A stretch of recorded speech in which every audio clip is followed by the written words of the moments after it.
오늘 말씀은 열왕기상 8장 31절부터 53절, 제목은 성전 기도 만일입니다.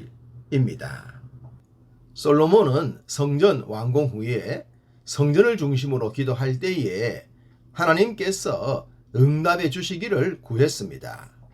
29절, 주의 종이 이곳을 향하여 비는 기도를 들으시옵소서. 30절, 주의 종과 주의 백성 이스라엘이 이곳을 향하여 기도할 때에, 이곳 즉 성전을 향해 기도할 때에 응답해 주시기를 구했습니다. 예루살렘 중심에 세워진 성전, 이때로부터 이스라엘 백성들은 성전 중심에 기도를 하기 시작합니다. 그 대표적인 사람 가운데 한 사람이 다니엘이죠. 바벨론에 포로로 잡혀갔다가 음모자들에 의해 사자굴에 들어가게 되지 않습니까? 한 달 동안 왕 외에 다른 어떤 것을 향해 기도하지 말라고 했죠. 그 법령을 누구보다 잘 알았던 다니엘이지만 어떻게 했습니까? 다니엘 6장 10절, 다니엘이 이 조서에 왕의 도장이 찍힌 것을 알고도 자기 집에 돌아가서는 윗방에 올라가 예루살렘으로 향한 창문을 열고 전에 하던 대로 하루 3번씩 무릎을 꿇고 기도하며 그의 하나님께 감사하였더라.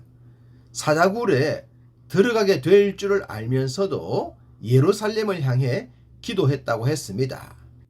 지금 솔로몬이 말하고 있는 내용 그대로입니다. 구약의 성도들의 마음 중심은 언제나 예루살렘의 성전을 향했습니다. 개인적인 어려움이 있거나 국가적인 위기가 닥쳤을 때도 말입니다. 그들은 그곳에 하나님이 계시다고 믿었고 그곳을 향해 기도하면 응답이 있다고 믿었습니다. 신약적 관점에서 보면 무소불위하신 하나님의 존재하심의 관점에서 보면 어울리지 않습니다. 그렇지만 당시엔 하나님께서 그곳에 임재하셨고 그곳에서 응답하셨습니다. 하나님께서 그땐 성전을 그렇게 사용하셨던 것이죠. 솔로몬은 성전을 향한 이러한 기도에 응답해 주십시오 라고 했습니다. 또한 그 기도의 시작은 만일이라는 가정법으로 시작됩니다. 31절, 33절, 35절, 37절은 만일이라는 단어를 동일하게 사용하고 있습니다. 이것은 어떤 의미일까요? 결론적으로 기도하라는 것이죠. 어떤 경우와 상황을 맞더라도 기도하라는 겁니다. 기도할 수 없는 상황, 기도한다고 해서 해결될 것 같지도 않은 상황, 기도는 무슨 기도라고 생각할 수 있는 상황에서도 기도하라는 겁니다. 그것이 바로 만일의 기도입니다. 그리고 실제로 이스라엘은 그렇게 기도했고 하나님은 응답하셨습니다. 우리의 중심도 그러했으면 합니다. 예루살렘 성전을 향하듯 하나님을 향하고 만일과 같은 상황을 맞더라도 기도하는 자세, 그 믿음의 자세를 갖추었으면 합니다. 그럼 만일과 함께 기록된 기도의 내용은 어떤 것들일까요?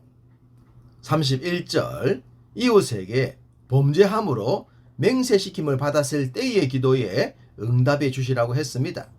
성경은 맹세하지 말라고 하셨지만 범죄로 인해 맹세를 할 수밖에 없는 상황에 처했습니다. 그럴 때 그 맹세를 풀 수 있는 방법이 성전에서 기도하는 것이었습니다. 33절은 주께 범죄함으로 인해 적국에게 패했을 때에도 성전에서 기도하면 그 죄를 사하여 주실 것이며 적국에게 패한 것에서도 돌파구를 찾게 될 것이라고 하셨습니다. 우리는 이스라엘 왕정 시대를 통해 이런 장면을 어렵지 않게 만날 수가 있습니다. 선한 왕으로 불리는 히스기야도 그러하죠. 하나님을 신뢰하지 못함으로 인해 하나님의 이름이 땅에 떨어지게 되었습니다. 그럴 때 선지자를 통해 깨달음을 얻게 되고 하나님께 기도함으로 인해 그 문제를 해결하죠. 아마도 히스기야는 그때도 성전을 향해 내지는 성전에서 기도했을 것입니다. 죽을 병에 걸렸던 히스기야가 몇몇 기도를 하지 않았습니까? 이때 히스기야가 기댔던 벽도 성전의 벽이지 않을까 싶습니다. 35절 주께 범죄함으로 인해 하늘이 닫혀 비가 없을 때도 성전에서 기도하면 응답해 달라고 했습니다. 기후 변화와 자연 생태계를 위해서도 기도하라는 것이죠. 사실 기후제는 상당히 우상적이지 않겠습니까? 그러나 엘리야도 비 오기를 기도했습니다. 그러니 자연 생태계와 기후 변화를 위해서도 기도하는 것이 우리의 자세이기도 합니다. 다만 지금처럼 사람들의 잘못으로 인해 파괴된 생태계 질서 회복을 위해선 기도와 함께 우리들의 삶의 패턴이 훨씬 더 중요합니다. 만약 노력도 하지 않으면서 하나님께 기도만 한다면 그 기도는 무용지물이 되고 말 것입니다. 성전에서의 기도는 자신의 잘못을 돌이키겠다는 자세가 선행되어야 합니다. 37절 기근, 전염병, 흉년, 깜뿌기, 메뚜기나 황충, 적국의 공격, 재앙과 질병 등등을 만났을 때도 기도하라고 합니다. 사람이 당하는 어려움 중엔 인재와 천재가 있습니다. 인재는 사람의 잘못으로 인해 나타나는 것이고 천재는 하나님께서 심판의 도구로 사용하실 때 나타나는 것입니다. 하나님께서 심판의 도구로 이런 재앙을 주실 땐 속히 회개해야 합니다. 특별히 모든 질병이 하나님의 심판의 도구가 아니지만 때론 심판의 도구가 되기도 합니다.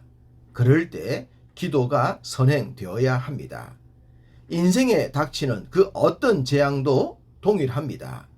푸틴처럼 전쟁을 일으켜 놓고는 기도하는 것은 모순이죠. 피해자인 우크라이나와 그를 위한 우리의 기도는 정당합니다. 하나님께서 속히 이 전쟁을 끝내시고 사람 대 사람, 나라 대 나라에 평화가 오기를 기도합니다. 41절부터 43절은 이방인의 기도에 대해 말씀합니다. 특별히 이방인이 주께 부르짖는 대로 이루사 땅의 만민이 주의 이름을 알고 주의 백성 이스라엘처럼 경외하게 하시오며 또 내가 건축한 이 성전을 주의 이름으로 일컫는 줄을 알게 하옵소서 했습니다. 할례받지 않은 이방인이더라도 주를 인정하고 주의 성전을 사모하는 자가 성전 중심의 기도를 하면 응답해 주시라고 했습니다. 이 기도야말로 진정한 만민을 향한 하나님의 구원 계획의 기도이지 않겠습니까? 하나님께서 유대인을 선택하신 것은 그들을 통해 모든 백성을 구원하려 하심에 있었죠. 그 일환이 기도입니다. 하나님은 자신의 몸을 상징하는 성전을 통해 이러한 기도에 응답하시고자 하셨던 것입니다. 솔로몬은 기도를 통해 궁극적인 구원에 대해서도 고백했습니다. 53절 주 여호와여 주께서 우리 조상을 애굽에서 인도하여 내실 때에 주의 종 모세를 통하여 말씀하심 같이 주께서 세상 만민 가운데에서 그들을 구별하여 주의 기업으로 삼으셨나이다. 출애굽과 입 가나안의 역사는 세상 만민을 주의 기업, 주의 자녀 삼으시려는 섭리의 계획이었습니다. 이스라엘이 선택받았다면 모든 백성들도 동일합니다. 이러한 주의 뜻을 구약의 성도들은 잘 몰랐겠지만 우리는 잘 압니다. 그러므로 만민 구원을 향한 기도로 주의 뜻을 성실히 준행하시기를 간절히 소망합니다.